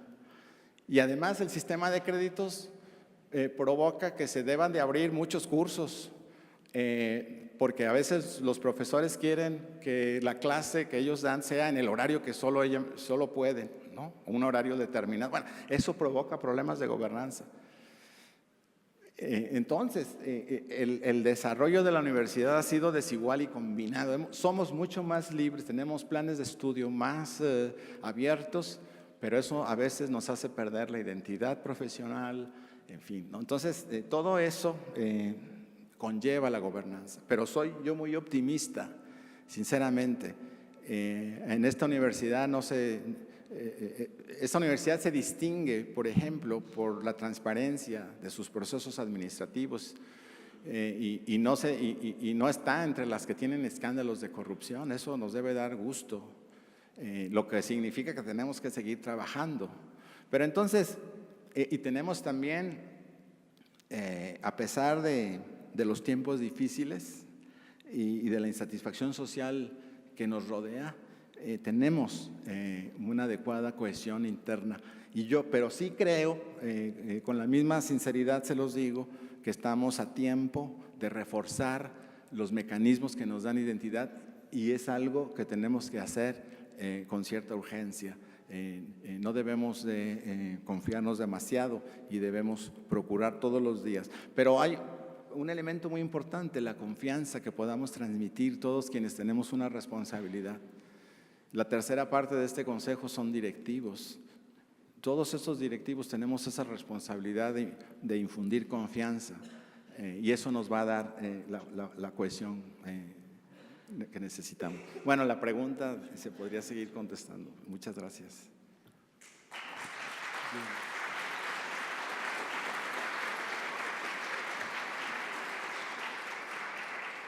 En turno, el consejero Jorge Galindo.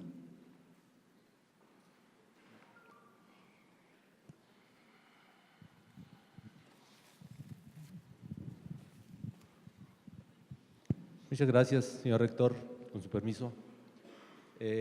Doctor Solís Gadea, una felicitación por la exposición que nos ha brindado usted y una felicitación a todos los aspirantes que le precedieron. Sin duda, esta universidad cuenta con grandes valores que pueden dirigir esta casa de estudios durante los próximos 6 años. Tenemos esa confianza. Bien, la pregunta es la siguiente. Ante esta radical disrupción que se vive en un mundo globalizado, de cambios rápidos en la tecnología, en la recomposición global, que dirige a un nuevo orden en el esquema de trabajo y que esto conlleva y ha forzado a las universidades a redefinir sus roles y sus valores que transmite a sus estudiantes y allá afuera a la sociedad. ¿Cuál sería para usted, dentro de ese nuevo pacto que nos ha planteado, esta definición de roles y de valores que debemos incluir y desarrollar en este ambiente universitario? Muchas gracias. Muchas gracias, doctor, por su felicitación y por su pregunta tan interesante y provocadora, retadora. Ciertamente, pues si algo ha transformado la vida contemporánea en las últimas décadas ha sido el desarrollo tan vertiginoso de las nuevas tecnologías, que ha modificado de una manera muy evidente la forma en que vivimos, en que nos comunicamos, transportamos. Estamos sometidos a un constante bombardeo de información que muchas veces no nos deja tiempo para el pensamiento más profundo y reflexivo. Diversos filósofos han hecho esta reflexión. Solo cuando dedicamos tiempo sin ningún tipo de distracción podemos concentrar nuestra energía, nuestra capacidad mental de forma que podamos desarrollar ciertas conclusiones o llegar a una cierta concepción interesante, profunda. Entonces, la paradoja es que los nuevos medios tecnológicos nos han obliterado, es decir, nulificado o por lo menos aminorado nuestra capacidad de pensar. Y lo que distingue al ser humano del resto de las criaturas biológicas es precisamente la capacidad de pensar, de criticar, de examinar, de autoanalizarnos, de arribar a conclusiones, de deliberar internamente y asumir puntos de vista que provoquen que nuestra acción en el mundo o nuestra manera de estar en el mundo se modifique. Entonces sí tenemos un problema. En el aula se nos presenta como alumnos que no prestan atención a la clase porque están atentos a una conversación o a un meme o algún otro tipo de comunicación que reciben por el celular. Y al parecer el sentido de la vida se reduce a la manera en que participamos de las interacciones y comunicaciones en el ciberespacio. En Japón hay un problema de salud pública muy importante, creo que les llaman tecnoenfermedades, porque jóvenes adolescentes duran meses y hasta años en su casa sin salir y sin tener comunicación con el mundo exterior, solamente relacionándose con su entorno a través de los medios informáticos de comunicación. Y entonces pierden sus habilidades sociales, su autoconfianza. Y eso me lo explicaba un profesor en la Universidad de Kanda, justamente, porque el CUSH tiene mucha relación con ellos, y en una visita que hice me lo expresaba un profesor, y entonces tienen que darles cursos para que aprendan a comunicarse, a socializar. Es un problema muy complejo, ¿no? Y claro, evidentemente el tema de la automatización, la inteligencia artificial, los algoritmos, de tal forma que ya cuando uno sale de un restaurante, ya le llega un correo o una comunicación que le dice cuántos puntos, cuántas estrellas le pones a este restaurante. Entonces ya conocen nuestros gustos, y entonces no lo dude que el día de mañana le va a llegar a su correo electrónico o a su WhatsApp, en fin, alguna oferta de un restaurante. Entonces, ¿hasta dónde decidimos nosotros si ya a través del Big Data alguien o un sistema impersonal acumula información sobre nuestros gustos y nos manipulan? Bueno, y casos como, por ejemplo, por hablar de los intereses y el área de mi tocayo, porque ciertamente, como dijo hace un momento, ya me preguntan que si alguna receta que le da otro médico es la correcta, y pues yo ya aprendí a recetar también. Pero resulta que hay quien dice que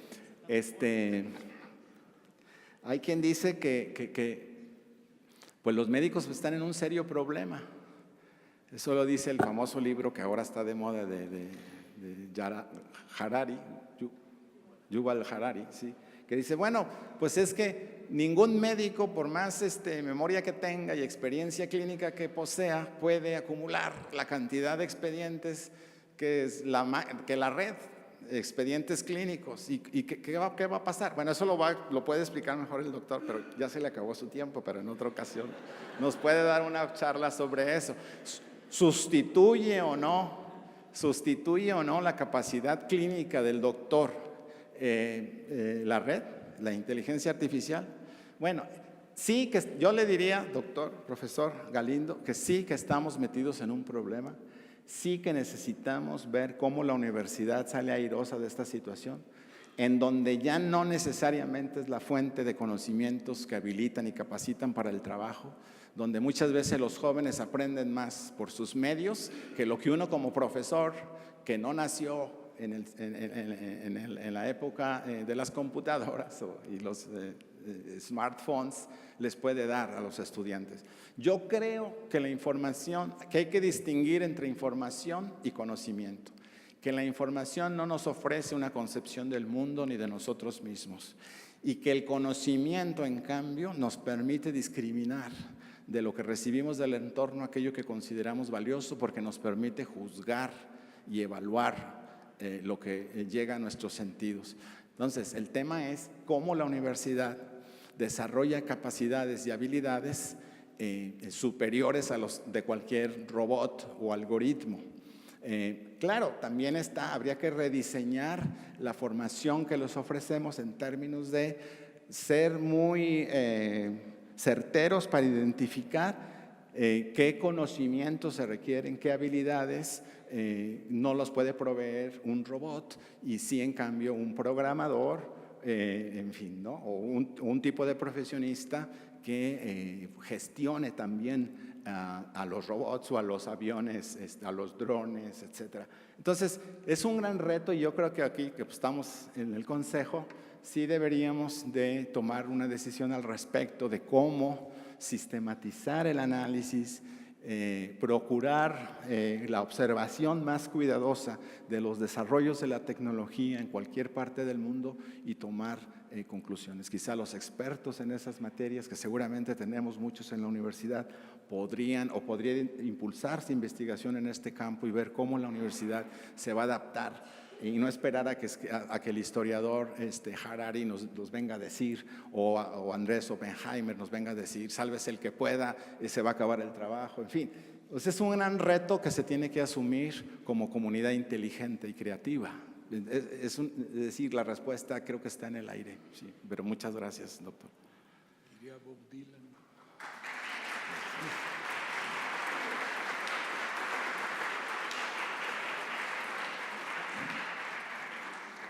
El turno es para el doctor José Luis Santana. Le pasan, por favor, el micrófono. Muchas gracias, señor presidente. Felicidades, estimado Gracias. doctor Solís, por la presentación. Gracias. Doctor Solís, ¿cómo conciliar esa adquisición de ingredientes para construir esta utopía que nos convoca con las necesidades urgentes, pragmáticas de resolver problemas en la comunidad? En una ocasión estuve en una reunión con el equipo de trabajo del presidente municipal de Bogotá, Antanas Mocus, y decían, cuando una sociedad entra en crisis y su tejido social se ve realmente herida, siempre es necesario voltear a ver al filósofo y encontrar en esos conceptos valores superiores que nos unan. ¿A qué retos se enfrenta el rector general? ¿A qué desafíos se enfrenta el nuevo rector general? Frente a la política nacional, frente a los movimientos nacionales, frente a la política del gobierno federal, y al mismo tiempo estar construyendo la utopía. ¿Qué comentarios nos puede hacer al respecto? ¿La autonomía dijo? No, la utopía. Utopía, perdón. La utopía. Gracias. Gracias. Muchas gracias, estimado rector. Pues hace una pregunta muy compleja. Ciertamente, uno no puede pensar en mejorar el funcionamiento de un sistema que al mismo tiempo tiene que permanecer trabajando. Pues no podemos desconectar la universidad, apagarla, desarmarla de sus componentes y ver que está mal, ponerle una refacción y volverla a armar. La universidad tiene que ser capaz de mejorar todos los días mientras funciona y se enfrenta a los desafíos comunes de que no existen las aulas suficientes, de que un profesor está de sabático pero no hay quien lo sustituya, y el conjunto de problemas que los directivos aquí presentes y profesores y estudiantes los viven todos los días, que no existen recursos, que se acabó el dinero del programa para mandar estudiantes a que hagan sus estudios de inglés en el extranjero, todo lo que aquí sabemos que ocurre. No, bueno, lo bueno que, digo, si es el caso, todavía no estoy donde está el doctor Navarro, porque hoy es que sí está complicado.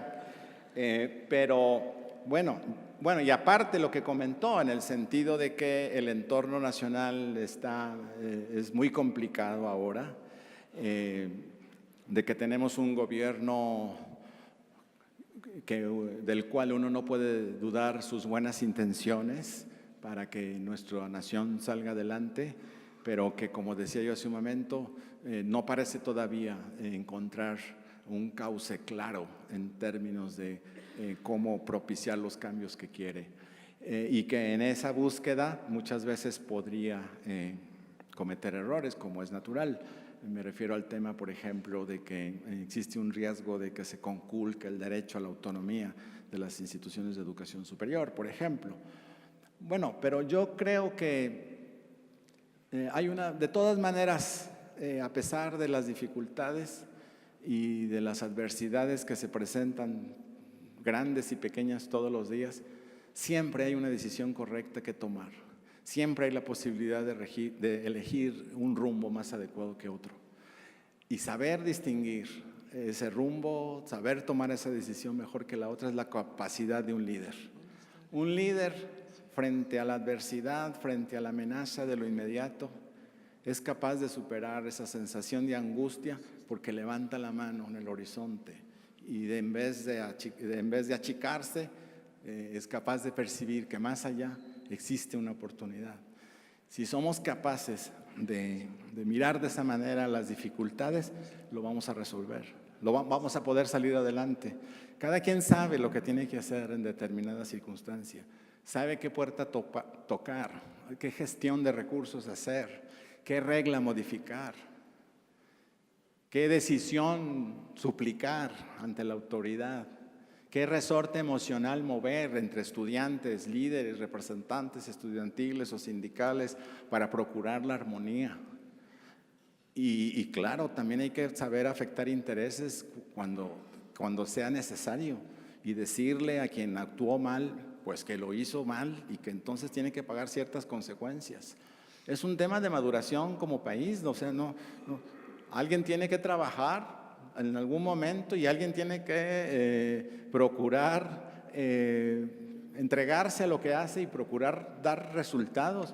Si los universitarios asumiéramos todos cabalmente esta manera de pensar, estoy seguro que seríamos mucho más productivos. Naturalmente necesitamos mejores salarios, es decir, no debe de haber una mala conciencia para solicitar el incremento salarial, de ninguna manera. Es algo que los miembros de la comunidad se lo merecen, pero al mismo tiempo hay que trabajar mejor. Entonces, ahora, volviendo al plano nacional o del entorno más inmediato, mientras la universidad se administre con racionalidad, con transparencia y honestidad, y mientras cumpla sus funciones, no tenemos nada que temer, en mi opinión. Y al revés, diría yo, el asunto es cómo contribuimos a sacar a México adelante. Yo, sinceramente, independientemente de, no porque esté aquí, es decir, yo sí creo que necesitamos actuar proactivamente, positivamente, y ver cómo la universidad pone su granito de arena, que no sería tan pequeño, para que Jalisco y México avancen.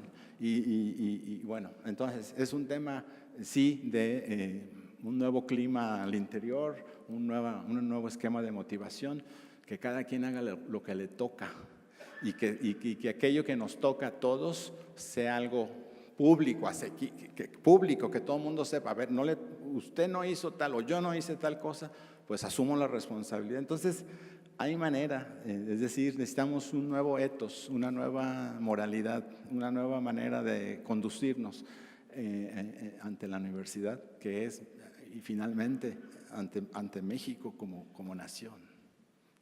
Gracias.